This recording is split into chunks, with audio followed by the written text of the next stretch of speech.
I traveled around a bit. It was, I always liked traveling, seeing different parts of the world. And what brought you to Ukraine? Teaching. I was offered an opportunity to come here and work with some different companies and do some business English training. And I thought it would be kind of interesting to kind of see the country and to kind of learn about the culture and to learn a little bit of the language. And, so that was it. And how long have you been in Ukraine? I've been in Ukraine 10 years now. What made you say, you know what, I still want to stay? Well, because I was learning a lot and I work with a lot of really interesting people. I work with people who are the CEOs or owners of companies. I also work with children in children's homes here. I help CEOs with their kind of MBAs. I train actually Russians as well. I work with kind of both countries. Talk to me about the days leading up to the invasion. Was there fear? What were you thinking? How were you feeling? There was fear to an extent, but I think that there was also disbelief that it could actually happen and that Russia would actually take that step. As I mentioned, I do work with a lot of Russians, and they were mocking it to a large extent and saying it is United States propaganda. It's all nonsense. This is not going to happen. And there was a lot of kind of nervous laughter from Ukrainians and hoping and that it wasn't true, but at the same time, kind of fearing that it might be. The obvious question, your country is being invaded right now. How are you staying safe? Well, I'm in Odessa, and as of yet, Odessa hasn't faced a full-scale invasion here in this city. So for me, the days are relatively safe. We have air sirens that go off periodically where we need to go down to the parking garage and hide there for a period of time. But so far, Odessa has remained, we kind of wait for it because Odessa takes in 70% of the Ukrainian import exports. And so we wait for the attack here. Everybody is expecting it to come. We have the warships, Russian warships out at the Black Sea that pace back and forth throughout the day. And we've had some surface to air missiles that were shot at the ships.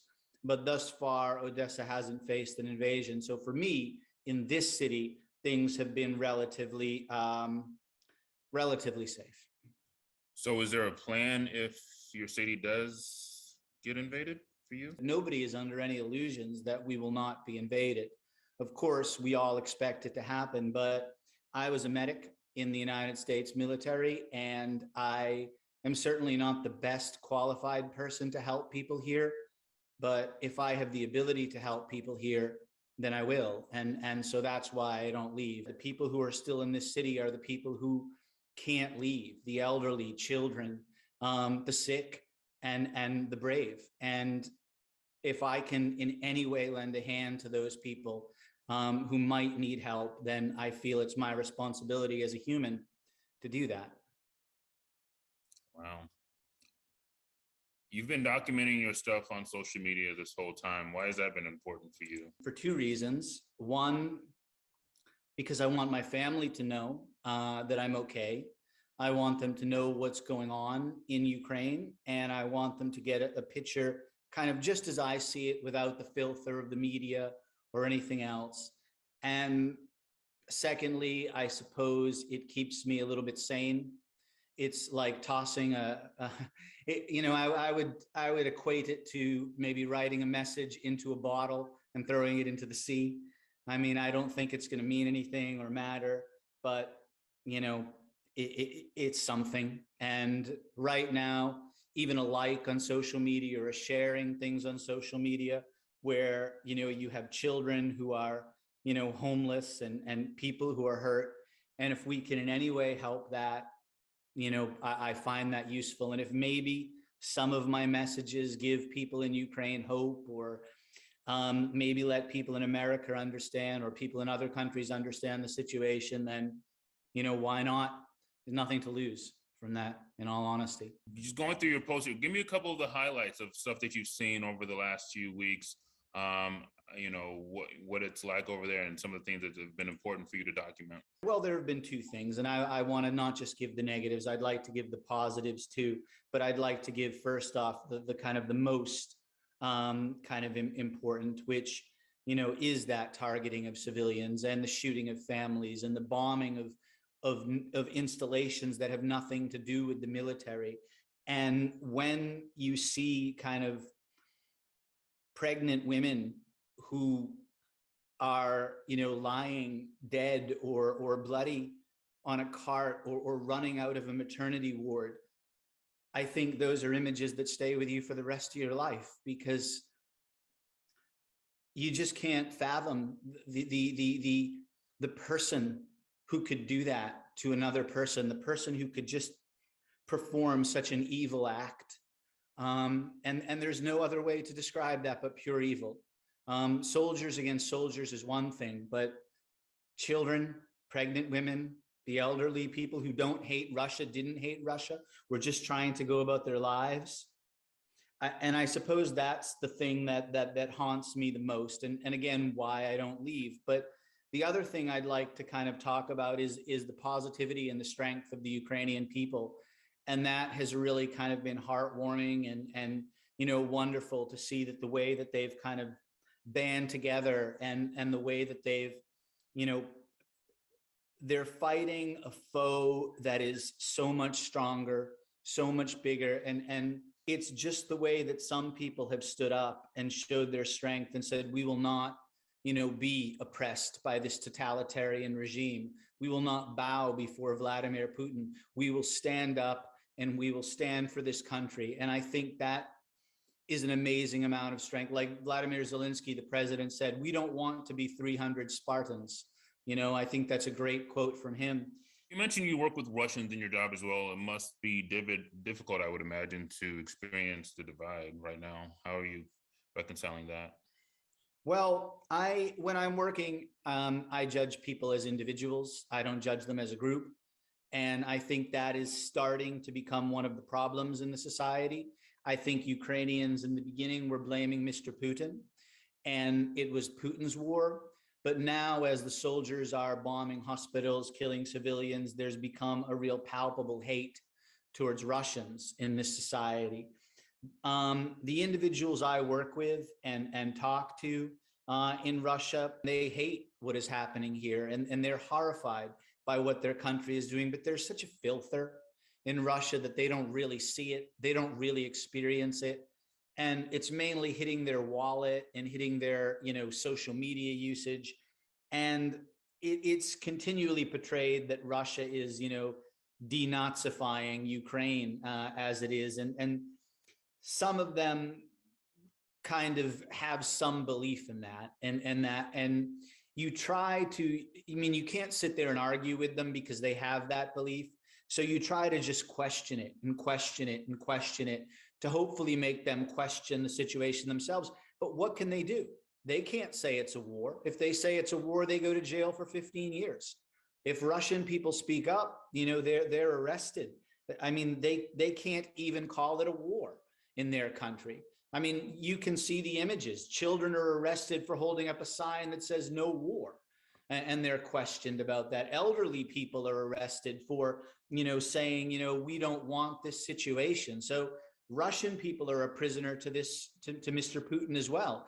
And yeah, the uneducated in Russia do think that maybe they're saving Ukraine. And the soldiers who came here from Russia did think they were saving Ukraine. But once they got here and saw the real situation, I think they understood. So it's hopefully opening Russian individuals' eyes that I work with, but you can only do that through questioning, not through shouting at them and saying this is what's happening, because the media is so strong and the media creates a narrative, and it's hard to not believe the narrative when it's everything that's poured into your ears and eyes every single moment of the day. And if you question it, you're arrested. So what do you do? What do you hope to see happen, and what would it take for you to come back to the United States or go to Moldova or something? Well, I don't think Moldova's safe either. I mean, if that's a question, I think that what do I hope to see happen is I hope that NATO steps up. I mean, we as America, we're a country, that supposedly, supports any friend, opposes any foe, stands for liberty, is supposedly about justice. And I do see the things that are happening in America. I'm not deaf to the social justice problems that we're having, to the economic problems that we're having, to the many, many issues that exist in America right now. And I do see that we're a divided nation. But America has always been a beacon of light to people around the world, hope, opportunity. And if America does not stand up to this situation, Ukraine can fight and fight and fight. Mr. Putin is not going to retreat from this war, and he will let this country burn and turn it into rubble.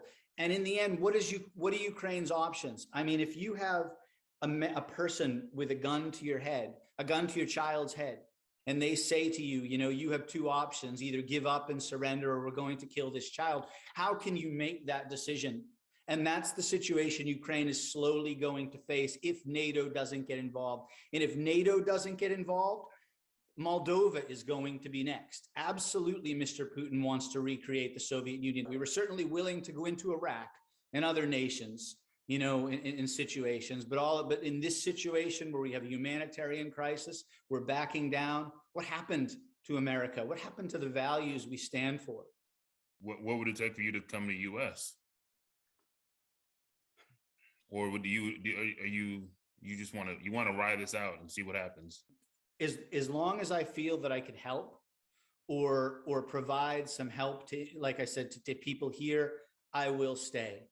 When I feel that situation is no longer tenable, and when I feel that there's nothing that I can do, then obviously I would go at that point in time. If the situation were to become where Russia takes over the country. Is there anything people can do to help?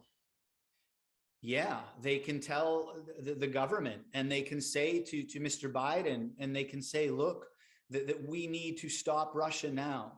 And only the American people can stand up and say as one voice.